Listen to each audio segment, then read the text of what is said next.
Guys, may nakalap po ang ating kaibigan na impormasyon doon sa kanilang hari. Tungkol po ito sa kaguluhan po dito sa ating bansa, guys. Nakakatakot po, no? Dahil po ito po ang natuklasan ng ating kaibigan. Tay. Ha?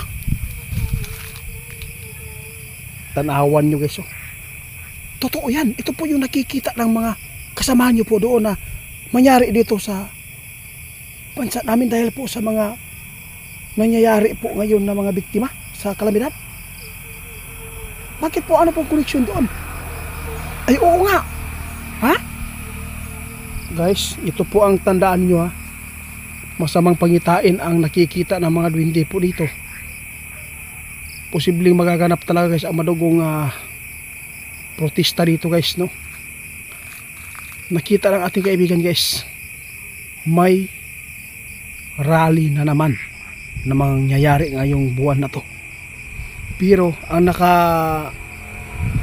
ayos lang dito dahil po itong magrarally ngayon ay hindi ito masama ang kanilang pakay.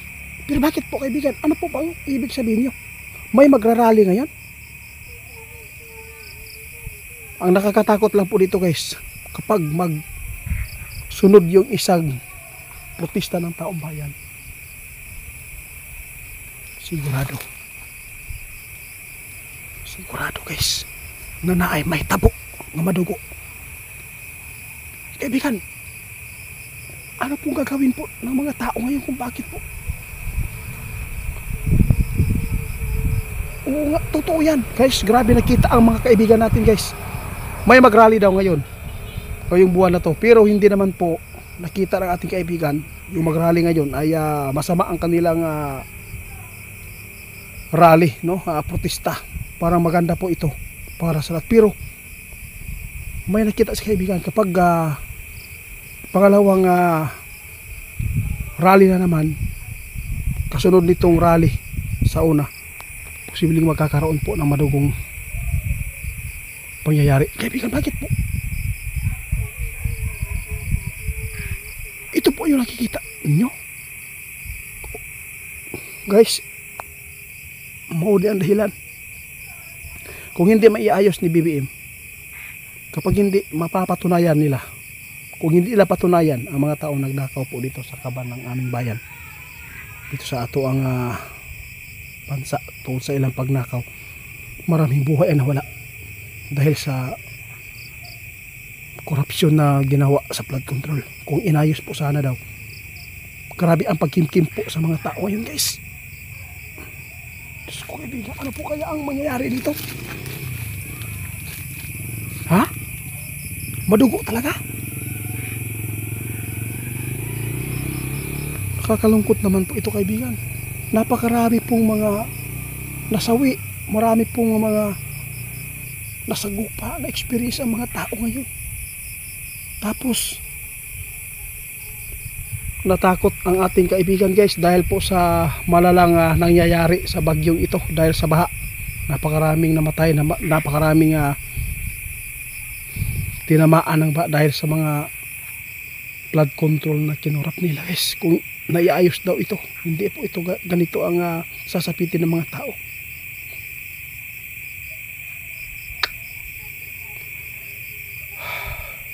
Grabe to, nakakalungkot, kaibigan. Wala tayong magawa. Kung ito man po ang plano ng mga tao, abangan na lang natin, guys, kung ano po ang mangyayari, ha. Sabi ng ating kaibigan, yung magrarally po ngayon, nakita nila na walang problema ngayon. Sa pangalawa na naman po rally, ito po yung hindi maganda. Sabi ng ating kaibigan, taong bayan ito, guys. Sobrang galit talaga ang kanilang nararamdaman po ngayon sa nangyayaring kalamidad, baha. Kasi po sinisi lahat sa mga flood control ngayon, guys, dahil sa naabot ng mga baha ang mga kanilang mga area, mga bahay. Marami po mga nawalan po ng bahay ngayon at saka ari-arian. Grabe.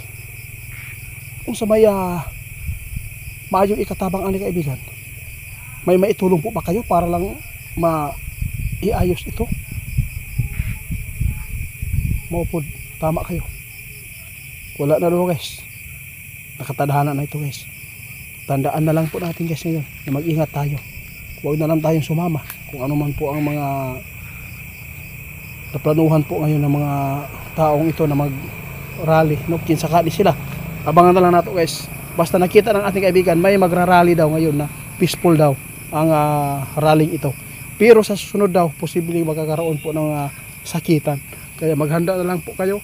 Huwag na lang po natin dagdagan pa ang ating kalungkutan ngayon dahil po sa nagaganap ng mga kalamidad.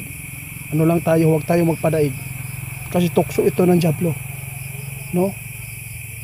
Salamat sa pinapaabot nyo kaibigan ha.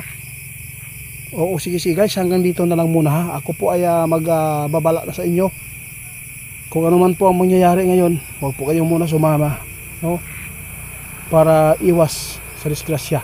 Kasi parang hindi na maganda ang mga plano ng mga tao dahil sa nangyayaring baha at napakaraming namatay. Sinisi po talaga ang mga flood control ngayon dahil sa nangyayaring yung baha na ilang tao ang kinitil ng buhay dahil sa tino na bagyo. Kung inaiayos talaga yung recrap, hindi po talaga ganyan po kalaking tubig kasi aapaw man pero hindi totally yun ang yung lakas niya hindi. Salamat kaibigan sa paalala ha.